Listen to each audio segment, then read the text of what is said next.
ঠিক আছে। মোর তো বেটা ব্যাগ লাগে একটা। ব্যাগ লাগবে কিসে? মোর ছোট ব্যাগটা তো থুইয়েছি, ওটা ভালো আর লাগে। পিছনের পকেটে থুইয়া এরপর পুরো তো একটা চা কেনু যে আমি কত খুশি। বিসমিল্লাহ।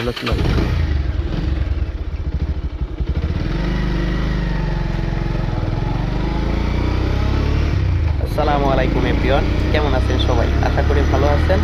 আজকে আমরা বের হয়েছি মূলত বরিশালের উদ্দেশ্যে। আমরা বরিশাল যাব এবং আমার বন্ধু তানিমের জন্য একটা বাইক কিনব।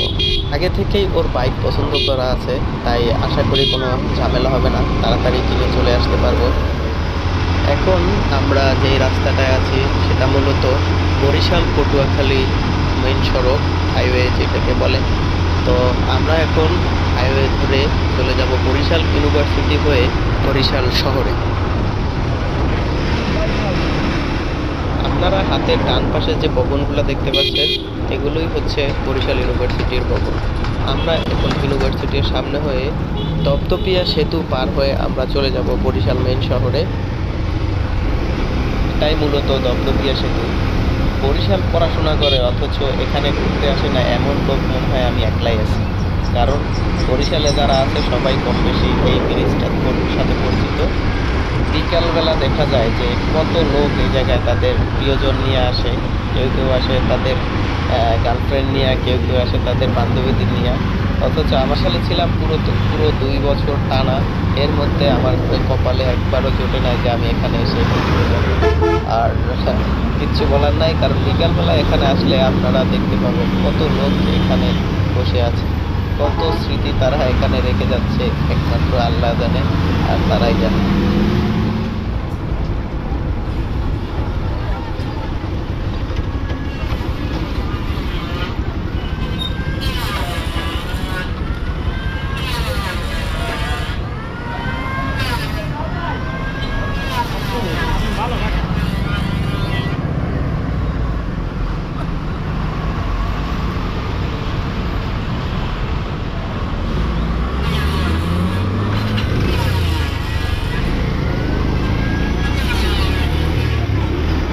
এখানে ব্রিজ পার হতে বাইকের জন্য দেওয়া লাগে 10 টাকা করে, তো 10 টাকা দিয়ে চলে আসলাম।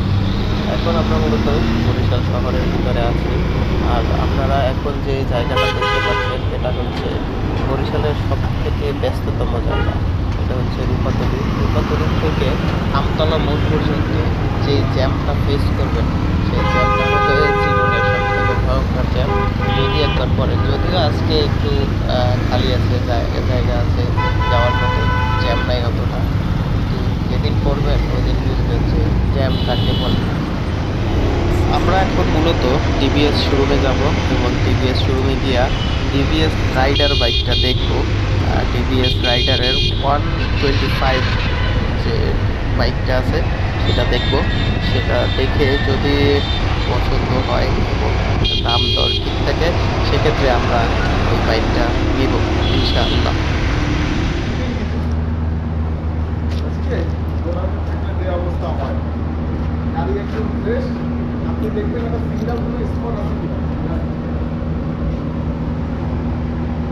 ভাই নতুন প্রাইস কতটি? 1,64,6,000 টাকা ডিসকাউন্ট আছে। 1,00,000 অনলাইনে তো দেখলাম ভাই, ওই যে বিডি বাইক শপে দেখলাম 1,58,000। হ্যাঁ, আমি টাকা নিয়ে দিয়েছি। আপনি ডিসকাউন্ট দিলেন না? অফারের পরেই এটাই গাড়ির দামই 1,64,000, হ্যাঁ। সেখান থেকে 6,000 টাকার ডিসকাউন্টের পরেই 58। ওইটাই আপনাকে বলছি, আমি তো বেশি বলিনি আপনাকে যে না না না, ঠিক আছে, আপনার কথা ঠিক আছে। ডিসকাউন্টটা তো ঈদের জন্য, ডিসকাউন্টটা শুধুমাত্র ঈদের জন্য। আর 4 রাত পর্যন্ত থাকবে, কবে লাগবে? আমাদের তো গাড়ি তো পছন্দ হইলে এখনই নিয়ে যাওয়া যাবে, সমস্যা নেই। দেখেন আমি বের করে দিব, এটা একটু সামনে,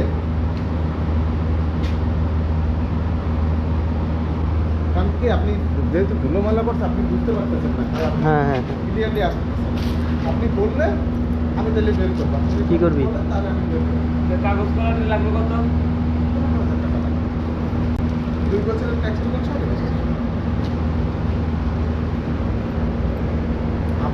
যদি নিজে করতে চান, হ্যালো আপনি নিজেও চাইলে করতে পারেন।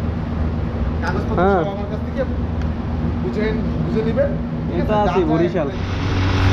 ভাইরে ভাই, গাড়ি কেনা যে কি পরিমাণ প্যারা, এটা আসলে গাড়ি কিনতে না আসলে বুঝতাম না। এখানে যে কত ধরনের পেঁয়াজ, কত কিছু যে আছে, এটা আসলে বলে বোঝানো যাবে না। আপনি যদি গাড়ি কেনেন সেক্ষেত্রে আপনার গাড়ির কাগজ করা লাগবে, তারপর হচ্ছে গিয়া ড্রাইভিং লাইসেন্স লাগবে। মানে গাড়ি কিনলেই হবে না, গাড়ির আসবাবপত্র কিনতে কিনতে মনে করেন যে আপনার আরও 20 থেকে 30 হাজার টাকা এক্সট্রা নিয়ে যেতে হবে। ওগুলো তো পরের ব্যাপার, আগে তো গাড়ি পছন্দ করতে হবে। তো গাড়ির কালার পছন্দ করাটা যে কতটা ঝামেলার, এটা আসলে নিজে যদি সরাসরি বাস্তবে ফেস না করেন তাহলে বোঝা যাবে না।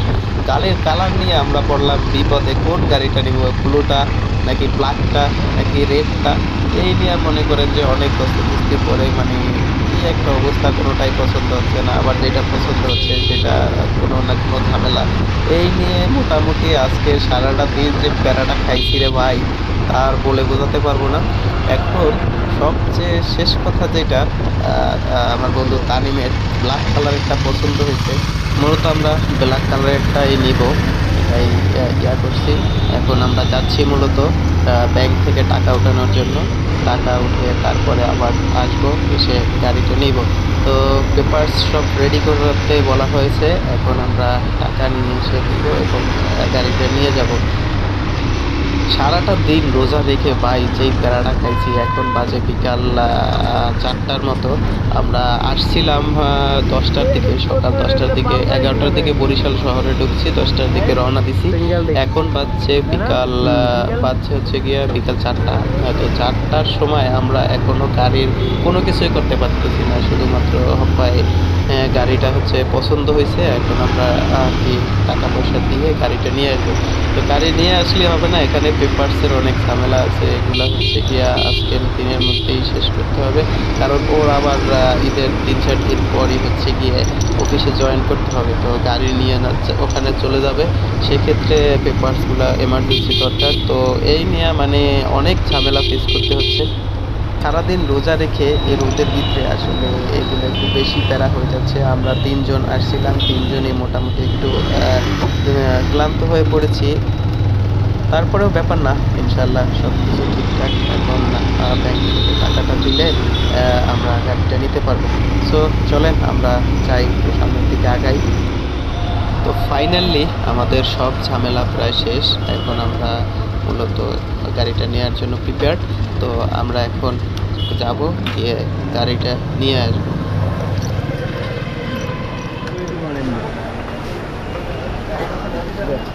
দাঁড়া দাঁড়া, আরো 100 আছে।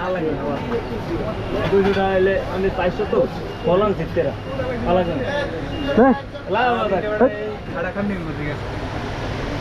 আজকে সারাটা দিন যে কি হয়েছে, হ্যাঁ?